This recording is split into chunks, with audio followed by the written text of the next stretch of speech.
CSS के pure math के पास papers के क्वेश्चंस को सॉल्व कर रहे हैं। आज के लेक्चर में हम 2024 में जो पेपर आया था उसका क्वेश्चन नंबर 1 सॉल्व करेंगे। अगर आप सीएसएस में मैथ रख रहे हैं और आपको कोई प्रॉब्लम आ रही है तो आप हमारे व्हाट्सएप नंबर पे कांटेक्ट कर सकते हैं। हम आपकी तैयारी में भरपूर हेल्प करेंगे। अगर आप अभी तक कन्फ्यूजन का शिकार हैं कि मैथ के पेपर्स रखने चाहिए या नहीं रखने चाहिए तो इस कन्फ्यूजन को बिल्कुल ख़त्म कर दें। गारंटी है कि मैथ के पेपर्स में आपके फुल मार्क्स आएंगे।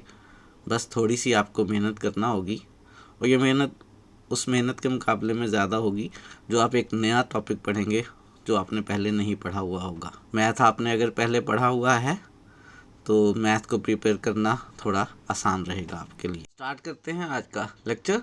क्वेश्चन नंबर 1 के पार्ट ए में क्या वो ये रहा है कि let N be a normal subgroup of a group G, यानी जी एक ग्रुप है, एन इस ग्रुप जी का सब ग्रुप है और नॉर्मल सब ग्रुप है। अगर आपके पास एच एक सब ग्रुप हो जी का, अभी तक उसने दो इन्फॉर्मेशन आपको दी हैं। एक इन्फॉर्मेशन ये दी है कि एन जो है वो ग्रुप जी का नॉर्मल सब ग्रुप है और दूसरी ये कि एच जो है वो ग्रुप जी का सब ग्रुप है। और प्रूव ये करना है हमने कि जो सेट एन एच है जो कि एन और एच के एलिमेंट्स को मल्टीप्लाई करके बना है, जिसमें तरतीब इम्पॉर्टेंट है कि पहले नॉर्मल सब ग्रुप एन का एलिमेंट एन लेना है और बाद में सब ग्रुप एच का एलिमेंट एच लेना है। ये जो सेट एन एच बनाया है ये सब ग्रुप है जी का। प्रूफ क्या करना है कि सेट एन एच ग्रुप जी का सब ग्रुप है। ज़रा कुछ बातें याद कर लेते हैं। पहले ये कि सब ग्रुप क्या होता है। किसी ग्रुप का एक ऐसा सबसेट जो खुद भी ग्रुप हो उसी ऑपरेशन के रिस्पेक्ट से, जिस ऑपरेशन के रिस्पेक्ट से सेट जी ग्रुप है, उस सबसेट को हम सब ग्रुप कहते हैं। एक बहुत इंपॉर्टेंट रिजल्ट है जिसका हम अक्सर इस्तेमाल करते हैं कि कोई एच जी का सबसेट जो है वो सब ग्रुप होगा इफ़ एंड ओनली इफ़ जब भी आप एच के दो एलिमेंट्स लें, आप से H1 और H2, और H1 H2 का इन्वर्स जो है वो H में आ जाए। अगर H सब ग्रुप है तो ये कंडीशन सेटिस्फाई होती है और अगर ये कंडीशन सेटिस्फाई हो रही है तो फिर वो सब ग्रुप होता है। यहाँ पे हमने सेट एन एच को साबित ये करना है कि वो सब ग्रुप है, तो सेट एन एच के लिए हम ये कंडीशन प्रूफ करेंगे। यानी हम सेट एन एच के दो एलिमेंट्स लेंगे, फिर एक एलिमेंट इनटू दूसरे का इन्वर्स मल्टीप्लाई करेंगे और सिंप्लीफाई करके प्रूव करेंगे कि वो एलिमेंट सेट एन एच में है। अगर हमने ऐसा कर लिया तो प्रूव हो जाएगा कि सेट एन एच जो है वो सब ग्रुप है। दूसरी बात हम याद कर लेते हैं कि किसी ग्रुप का नॉर्मल सब ग्रुप कैसा ग्रुप होता है। नॉर्मल सब ग्रुप ऑब्वियसली एक बात के ग्रुप होता है और दूसरी बहुत से क्राइटेरियाज हैं जिनकी मदद से हम चेक कर सकते हैं कि वो नॉर्मल सब ग्रुप है या नहीं है। मैं जिस क्राइटेरिया का इस्तेमाल करूँगा वो ये है कि एक सब ग्रुप जो है एन वो ग्रुप जी का नॉर्मल सब ग्रुप होगा अगर उसके लेफ़्ट और राइट कोसेट्स जो हैं वो ग्रुप के तमाम एलिमेंट्स के लिए हमेशा सेम आए। अगर एन जो है वो नॉर्मल सब ग्रुप है तो जी एन और एन जी यानी लेफ़्ट कोसेट और राइट कोसेट हमेशा सेम होंगे for all elements of the group G के जी एलिमेंट्स के लिए। और अगर ये कंडीशन सेटिस्फाई हो रही है कि जी एन और एन जी यानी लेफ़्ट कोसेट और राइट कोसेट सेम है तो फिर एन जो है वो नॉर्मल सब ग्रुप है। ये हमने कुछ बातें रिवाइज की हैं। क्वेश्चन के सॉल्यूशन की तरफ आते हैं।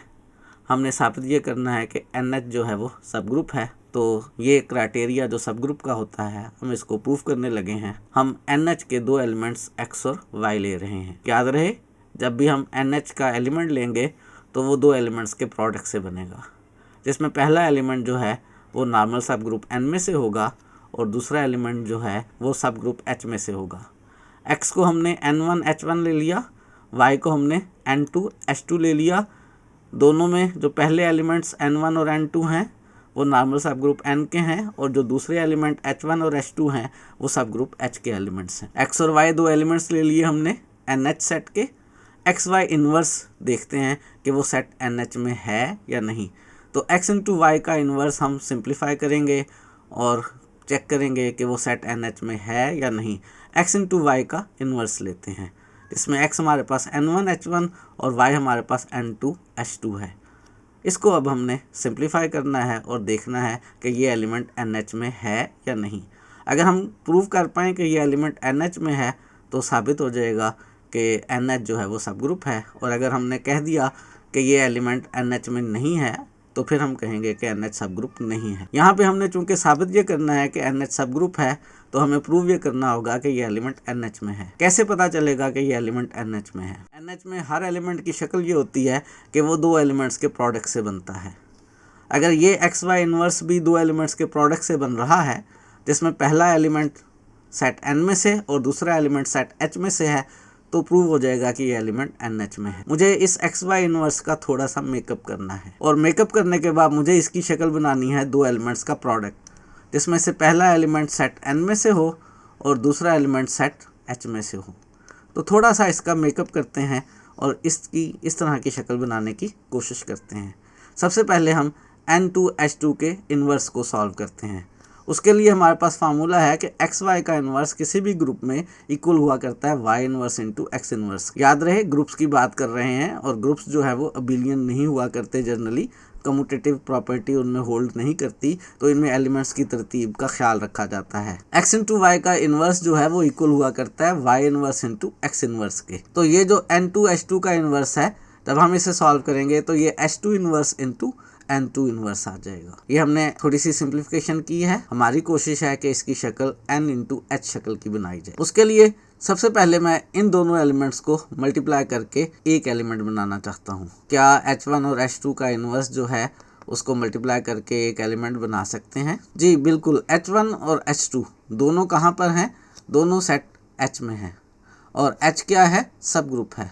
अगर H सब ग्रुप है और H1 H2 सेट H के एलिमेंट्स है, तो H1 H2 इन्वर्स जो भी एलिमेंट बनेगा वो सेट H में ही होगा। बाय प्रॉपर्टी ऑफ सब ग्रुप H1 H2 के इन्वर्स के प्रोडक्ट से जो एलिमेंट बन रहा है वो सेट H में है। इस एलिमेंट का नाम फर्ज करें मैं H3 रख लेता हूँ। ये एलिमेंट H3 जो है ये H में है, तो H1 H2 के इन्वर्स को मैंने H3 कह लिया, और बाकी दोनों एलिमेंट्स मेरे पास इसी तरह से रहे।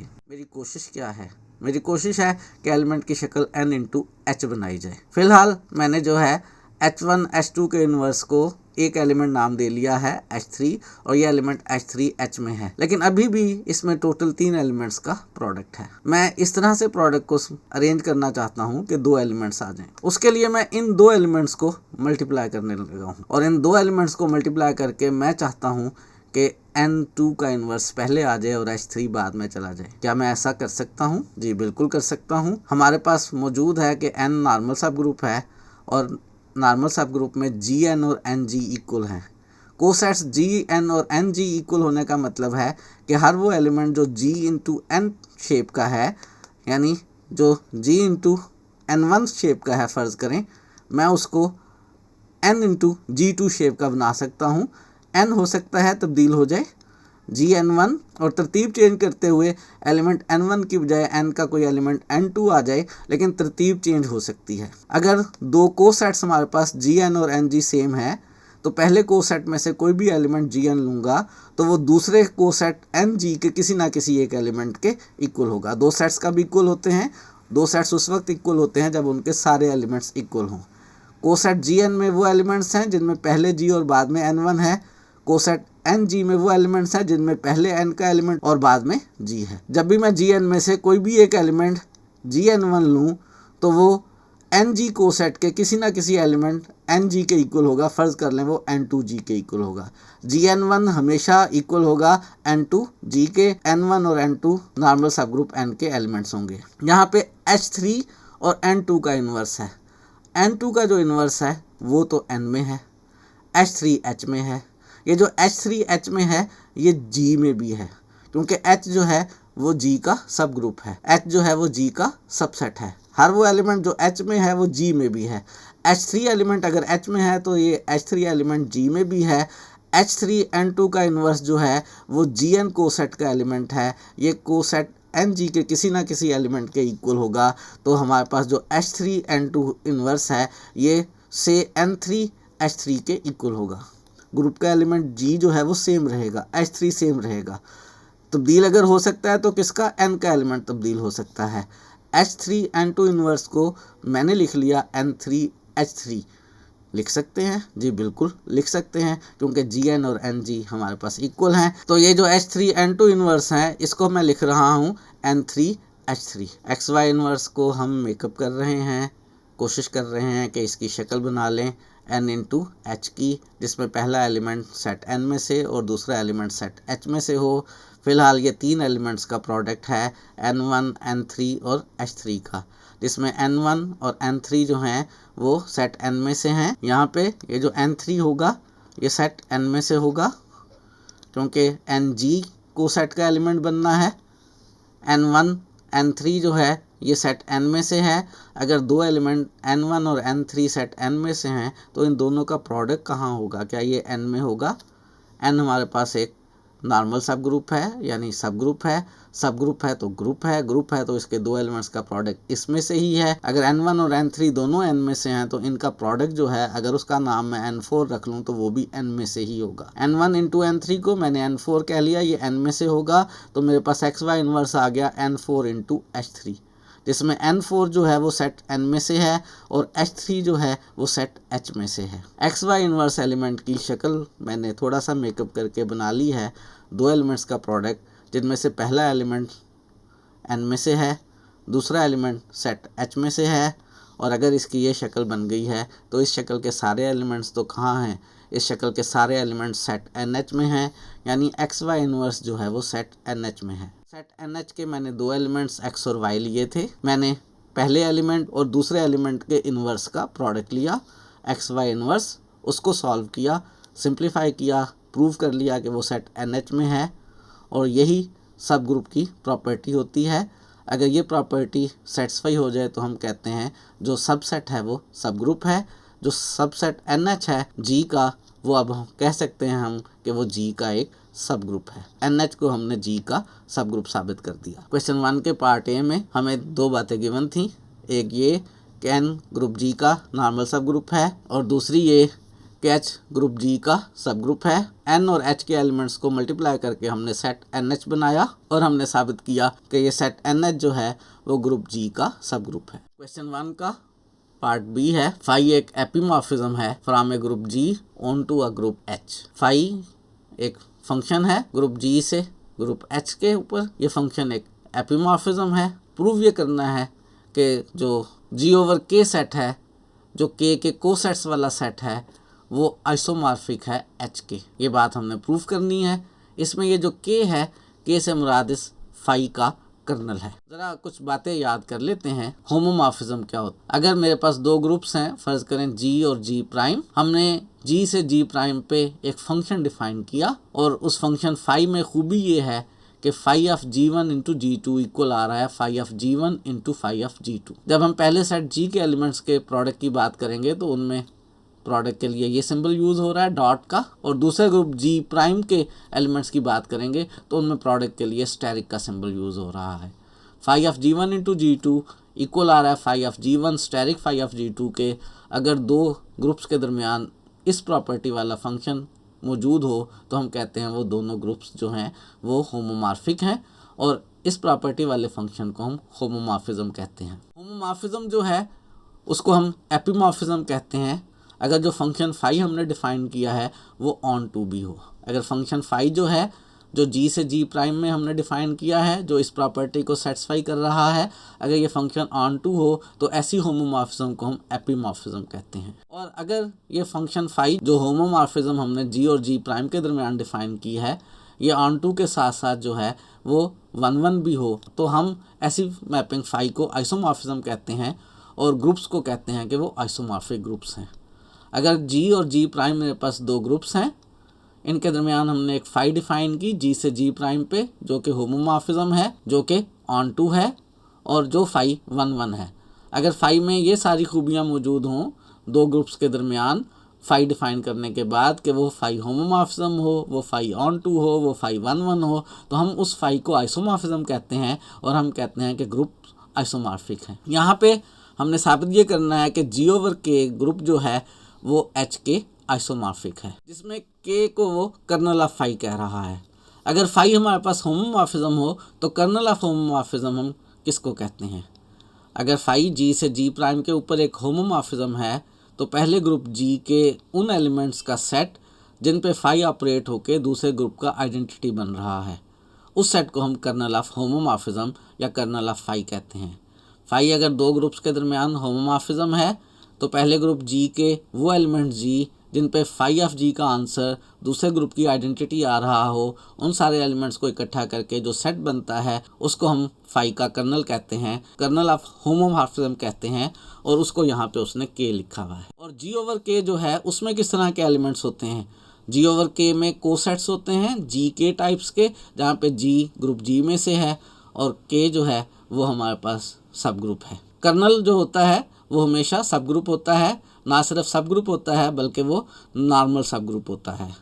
अगर किसी ग्रुप का कोई नॉर्मल सब ग्रुप लें और उसके कोसेट्स का सेट बनाएं तो वो सेट एक ग्रुप बना करता है और उस ग्रुप को हम फैक्टर ग्रुप कहा करते हैं। जी ओवर के जो है ये फैक्टर ग्रुप है, के जो है वो एच में नॉर्मल सब ग्रुप है, जी ओवर के एक ग्रुप है। हमने साबित ये करना है कि ये जी ओवर के जो है वो एच के आइसोमॉर्फिक है। तो क्या करना होगा? जी ओवर के को एच के आइसोमॉर्फिक साबित करने के लिए हमें डिफाइन करना पड़ेगा एक फंक्शन जी ओवर के से एच के ऊपर, जिस फंक्शन में कितनी खूबियाँ हों?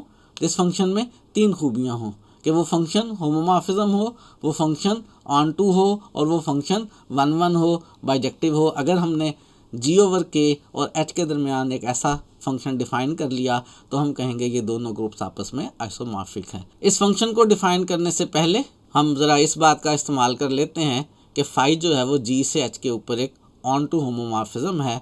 ऑन टू का मतलब आपको मालूम है कि दूसरे सेट का कोई भी एलिमेंट लेंगे तो वो पहले सेट के किसी ना किसी एक एलिमेंट की इमेज बन जाएगा।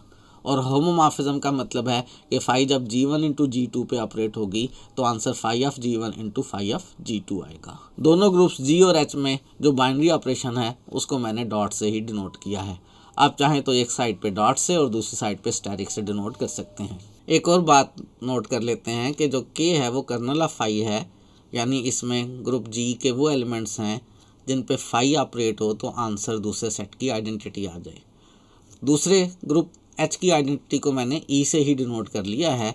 फाई ऑफ जी अगर ई के इक्वल आ जाए तो वो जी जिसके लिए फाई ऑफ जी ई आ रहा है वो जी कर्नल में मौजूद होता है। जो बातें उसने बताई हुई थी कि फाई ऑन टू होमोमॉर्फिज्म है, मैंने फाई के होमोमॉर्फिज्म होने की कंडीशन यहाँ लिख दी। और जो उसने बताया हुआ था कि के जो है वो कर्नल ऑफ फाई है उसकी डेफिनेशन मैंने लिख दी।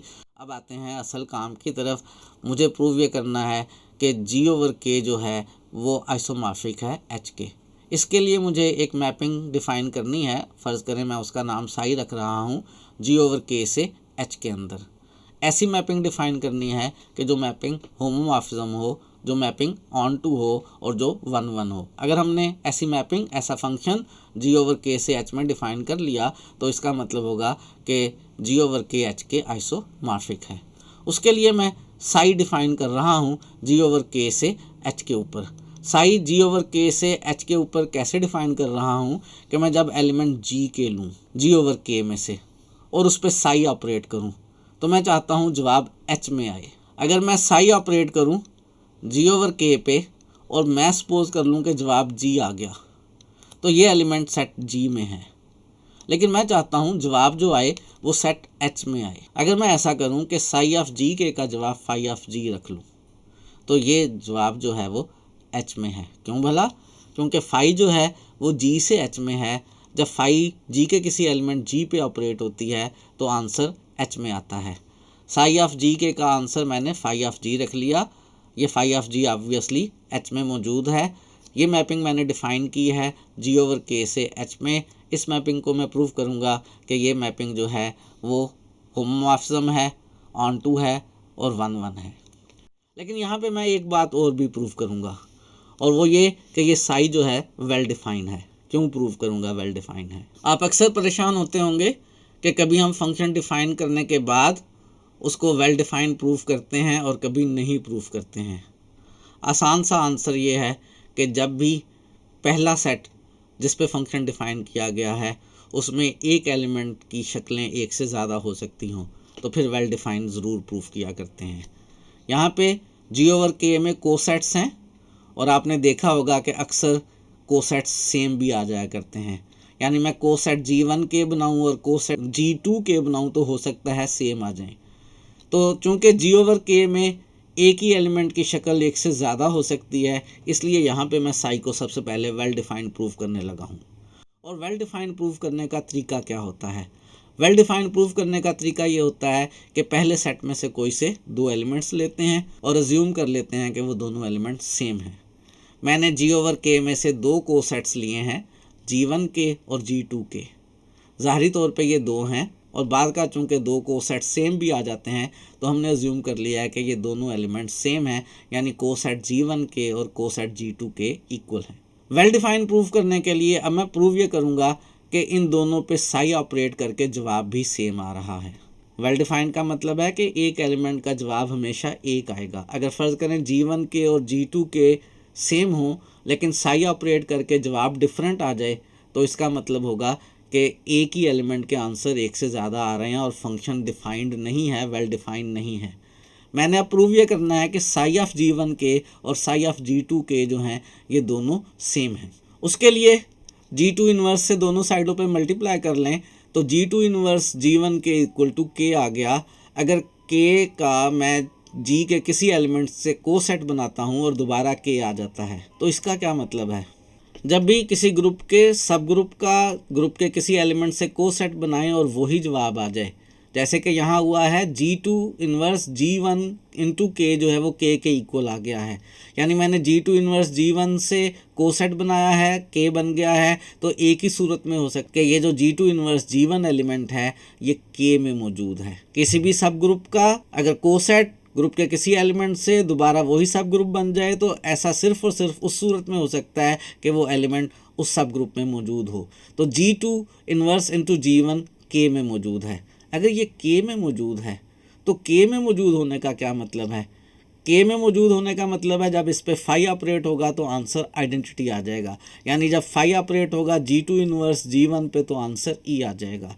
याद रखें मैं प्रूव क्या करना चाहता हूँ, मैं प्रूव ये करना चाहता हूँ कि इन दोनों की इमेजेस सेम है, यानी साई ऑफ G1 के इक्वल है साई ऑफ G2 के और साई ऑफ G1 के बाय डेफिनेशन ऑफ साई जो है वो फाई ऑफ G1 के इक्वल होगा। साई ऑफ G1 के इक्वल होगा फाई ऑफ G1 के और साई ऑफ G2 के इक्वल होगा फाई ऑफ G2 के। अगर मैं प्रूव ये कर पाऊँ कि फाई ऑफ G1 और फाई ऑफ G2 इक्वल हैं तो बेसिकली प्रूव हो जाएगा कि साई ऑफ G1 के और साई ऑफ G2 के इक्वल हैं। मैंने G ओवर K के दो एलिमेंट्स लिए थे, उनको इक्वल अज्यूम कर लिया था। अगर उनकी इमेजेस भी इक्वल आ गई तो प्रूव हो जाएगा कि ये फंक्शन वेल डिफाइंड है। तो बेसिकली मैं प्रूव ये करना चाह रहा हूँ कि फाई ऑफ G1 और फाई ऑफ G2 इक्वल हैं। यहाँ पे फ़िलहाल मैं इस स्टेप तक पहुँचा हूँ कि phi of G2 inverse into G1 identity के इक्वल है। फाई होमोमॉर्फिज्म है, होमोमॉर्फिज्म की प्रॉपर्टी का इस्तेमाल करते हैं, फाई दोनों पे अलग अलग कर सकते हैं। हम इसको लिख सकते हैं phi of G2 inverse into phi of G1 equal आ गया आइडेंटिटी के। और होमोमॉर्फिज्म की खूबी ये होती है कि फाई ऑफ G2 इन्वर्स को फाई ऑफ G2 होल का इन्वर्स लिख सकते हैं। तो फाई ऑफ G2 इन्वर्स को मैंने फाई ऑफ G2 होल का इन्वर्स लिख दिया। ये होमोमॉर्फिज्म की प्रॉपर्टी है, प्रूफ की जा सकती है। और साथ में फाई ऑफ G1 है प्रोडक्ट में और इक्वल है किसके? आइडेंटिटी के। और क्या किया जाए, और ऐसा करते हैं कि इक्वेशन की दोनों साइडों पे अगर हम फाई ऑफ G2 से मल्टीप्लाई कर लें तो लेफ्ट साइड पे मेरे पास फाई ऑफ G1 आ जाएगा और राइट साइड पे फाई ऑफ G2 आ जाएगा। फाई ऑफ G1 और फाई ऑफ G2 इक्वल आ गए। साई की डेफिनेशन के मुताबिक फाई ऑफ G जो है वो साई ऑफ G के इक्वल है। तो फाई ऑफ G1 जो है वो साई ऑफ G1 के इक्वल है और फाई ऑफ G2 जो है वो साई ऑफ G2 के इक्वल है। तो साई ऑफ G1 के और साई ऑफ G2 के इक्वल आ गए। मैंने G ओवर K के दो एलिमेंट्स लिए थे, दोनों को इक्वल लिया था, दोनों की इमेजेस इक्वल आ गई। प्रूव हो गया कि साई जो है वो मेरे पास वेल डिफाइन है। एक बात मैंने प्रूव कर ली कि साई वेल डिफाइन है। मुझे प्रूव ये करना है कि ये साई होमोमॉर्फिज्म भी है, ये साई 1 भी है, ये साई ऑन 2 भी है। और अब मैं प्रूव ये करने लगा हूँ कि ये साई होमोमॉर्फिज्म है। उसके लिए भी मुझे G ओवर K के दो एलिमेंट्स लेने हैं। मैंने G ओवर K के दो एलिमेंट्स G1 के और G2 के ले लिए। मैंने इन दोनों के प्रोडक्ट पे साई को ऑपरेट किया और क्या प्रूव करना चाहता हूँ? मैं प्रूव ये करना चाहता हूँ कि साई जब मैं ऑपरेट करता हूँ G1 के इंटू G2 के ऊपर तो आंसर मेरा आता है साई ऑफ G1 के इंटू साई ऑफ G2 के। ये रिज़ल्ट मैंने बनाना है। इसके लिए मैं साई ऑपरेट कर रहा हूँ G1 के इंटू G2 के पे, लेकिन मैं इस पर डायरेक्ट साई ऑपरेट नहीं कर सकता। साई सिर्फ उस वक्त ऑपरेट कर सकता हूँ जब एलिमेंट G के शक्ल का हो। ये हमारे पास जो एलिमेंट है इस वक्त वो G1 के इंटू G2 के शक्ल का है। G1 के इंटू G2 के को पहले मल्टीप्लाई करते हैं। दो कोसेट्स को मल्टीप्लाई करने का तरीका क्या होता है? नॉर्मल सब ग्रुप्स में तरीका ये होता है कि G1 के इंटू G2 के जो है वो G1 इंटू G2 के इक्वल आ गया। तो G1 के इंटू G2 के जो है ये मेरे पास G1 इंटू G2 के बन गया। अब इस पे साई ऑपरेट करते हैं। साई की डेफिनेशन के मुताबिक साई जी ऑफ के जो है वो फाई ऑफ जी के इक्वल है। यहाँ पे जी की जगह G1 इंटू G2 है, तो साई ऑफ G1 G2 के इक्वल आ गया फाई ऑफ G1 G2 के। फाई चूँकि होमोमॉर्फिज्म है तो phi of G1 into G2 को मैं लिख सकता हूँ phi of G1 into phi of G2, और फाई ऑफ G जो है वो बेसिकली साई ऑफ G के है, तो फाई ऑफ G1 जो है वो मेरे पास साई ऑफ G1 के बन गया, और फाई ऑफ G2 जो है वो साई ऑफ G2 के बन गया। और जो मैं बात प्रूव करना चाह रहा था साई के लिए वो मैंने प्रूव कर ली। प्रूव हो गया कि ये जो साई है ये एक होमोमॉर्फिज्म है। साई को मैंने होमोमॉर्फिज्म भी प्रूव कर लिया, और अब मैं प्रूव करना चाहता हूँ कि ये साई जो है ये 1-1 है। क्या तरीका होता है 1-1 प्रूव करने का? 1-1 प्रूव करने का तरीका ये होता है कि पहले सेट में से दो एलिमेंट्स ले लिया करते हैं और उन दोनों की इमेजेस को अज्यूम कर लिया करते हैं कि दोनों की इमेजेस सेम हैं। मैंने G ओवर K में से दो एलिमेंट G1 के G2 के ले लिए, इनकी इमेजेस साई ऑफ G1 के और साई ऑफ G2 के को इक्वल ले लिया, और प्रूव ये करेंगे कि G1 के और G2 के इक्वल हैं। तकरीबन वही सारा प्रोसेस करेंगे जो हमने वेल डिफाइंड करते हुए किया था, रिवर्स ऑर्डर में करेंगे अलबत्ता। साई ऑफ G1 के अकॉर्डिंग टू डेफिनेशन जो है वो फाई ऑफ G1 के इक्वल हो जाएगा, साई ऑफ G2 के according to definition phi of G2 के इक्वल हो जाएगा। दोनों साइडों पे ऐसा करते हैं, फाई ऑफ G2 के इन्वर्स से प्री मल्टीप्लाई कर लेते हैं, तो फाई ऑफ G2 इन्वर्स और into phi of G1 equal identity के आ जाएगा। फाई ऑफ G2 के इन्वर्स से प्री मल्टीप्लाई करने पे राइट साइड पे आइडेंटिटी आ जाएगा, लेफ्ट साइड पे phi of G2 inverse into phi of G1 आ गया। और फाई ऑफ G2 इन्वर्स में फाई चूँकि होमोमॉर्फिज्म है हम इन्वर्स को अंदर लिख सकते हैं, यानी ये phi of G2 inverse into phi of G1 equal to e बन गया। फाई चूँकि हमारे पास होमोमॉर्फिज्म है तो हम होमोमॉर्फिज्म की प्रॉपर्टी का इस्तेमाल करके इसको phi of G2 inverse into G1 लिख सकते हैं। और अगर फाई किसी एलिमेंट पे ऑपरेट होके आइडेंटिटी आ रहा है तो कर्नल की डेफिनेशन के मुताबिक वो एलिमेंट जो है वो कर्नल में मौजूद है। G2 inverse into G1 kernel यानी K में मौजूद है। अगर ये एलिमेंट K में मौजूद है तो इस एलिमेंट से जब भी मैं K का कोसेट बनाऊंगा तो दोबारा K ही बनेगा। याद रहे सब ग्रुप का जब आप कोसेट बनाते हैं सब ग्रुप के एलिमेंट से ही तो वही सब ग्रुप आ जाया करता है। तो G2 इन्वर्स G1 के K के इक्वल आ गया। G2 से दोनों साइडों पे प्री मल्टीप्लाई कर लें तो G1 के इक्वल टू G2 के आ गया। मैंने दो एलिमेंट्स लिए थे, दोनों एलिमेंट्स की इमेजेस को सेम लिया था, दोनों एलिमेंट्स इक्वल आ गए, और इसका नतीजा ये निकला कि जो साई है ये 1-1 है। और आखिरी बात हम प्रूव ये करना चाहते हैं कि साई ऑन टू है। कैसे प्रूव करेंगे? साई हमने डिफाइन की है G ओवर K से H में, तो दूसरे सेट H का कोई सा एक एलिमेंट लेंगे और उसे दिखाएंगे कि वो पहले सेट के किसी एक एलिमेंट की इमेज बन रहा है। तो दूसरे सेट H का कोई सा एक एलिमेंट H ले लेते हैं। शो ये करना है कि G ओवर K के किसी एक एलिमेंट की इमेज बन रहा है। हमें मालूम यह है कि फाई जो है वो G से H पे एक होमोमॉर्फिज्म है। ना सिर्फ होमोमॉर्फिज्म है बल्कि ऑन टू है, यानी H का कोई भी एलिमेंट लें वो G के किसी ना किसी एलिमेंट की इमेज बन रहा है। अगर मैंने ये H का एलिमेंट स्मॉल h लिया है तो फाई G से H के ऊपर चूँकि एक ऑन टू होमोमॉर्फिज्म है, एक ऑन टू फंक्शन है, तो ये G के किसी ना किसी एलिमेंट की इमेज बनेगा। फ़र्ज़ कर लेते हैं ये G के एलिमेंट G की जो है इमेज बन रहा है। ग्रुप G में एक एलिमेंट स्मॉल g है कि फाई जब G पे ऑपरेट करते हैं तो फाई ऑफ G का आंसर H आ रहा है। हमने सेट H का एक एलिमेंट H लिया था। फ़िलहाल हमने प्रूव ये किया है कि वो G के एक एलिमेंट G की इमेज बन रहा है। मुझे बनाना है कि G ओवर K के किसी एलिमेंट की इमेज साई के रिस्पेक्ट से HI। साई की डेफिनेशन के मुताबिक फाई ऑफ G जो है वो G ओवर K के एलिमेंट GK की इमेज बना करता है। तो according to definition of psi of GK जो है वो फाई ऑफ G के इक्वल है। साई ऑफ G के फाई ऑफ G के इक्वल है, और फाई ऑफ G किसके इक्वल है? H के। इन दोनों को मिलाएं तो आप कह सकते हैं साई ऑफ G के किसके इक्वल है? H के इक्वल है। मैंने सेट H का कोई सा एक एलिमेंट H लिया था। मैंने factor group G over K में एक एलिमेंट G के ढूंढ लिया है जिस G के की इमेज H बन रहा है। यही प्रूफ करना चाहते थे। प्रूव हो गया कि जो हमने साई डिफाइन किया है वो एक ऑन टू फंक्शन है।